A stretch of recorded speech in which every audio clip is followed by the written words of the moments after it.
এখানে কার ব্যর্থতা ভাই? গোপালগঞ্জে এনসিপির সঙ্গে এখানে কারো কোনো ব্যর্থতা নাই। গোপালগঞ্জের আমি বলি, গোপালগঞ্জে এনসিপি গেছে প্রোগ্রাম করতে, আওয়ামী লীগ কিন্তু তাদের হামলা করতো না। আওয়ামী লীগ ভয় পাইছে যে এত বড় এনসিপি আমাকে গোপালগঞ্জ অ্যাটাক কইরা লক্ষ লক্ষ লোক লইয়া আমাদের নিয়ে আবার মারতে হইতেছে।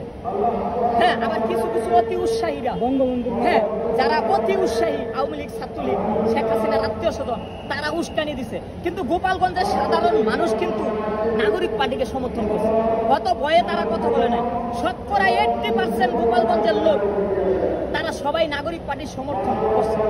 আর বিএনপির কিছু লোক আছে তারাও নাগরিক পার্টিকে সমর্থন করছে। কিন্তু এই ছাত্রলীগ, ভুয়া ছাত্রলীগ, এই উস্কানি দিয়া ছাত্রলীগ যখন অ্যাটাক করছে, তখন জনগণ বুঝতে পারে না যে কোন দিকে যাবো, এদিকে যাবো না ওদিকে যাবো।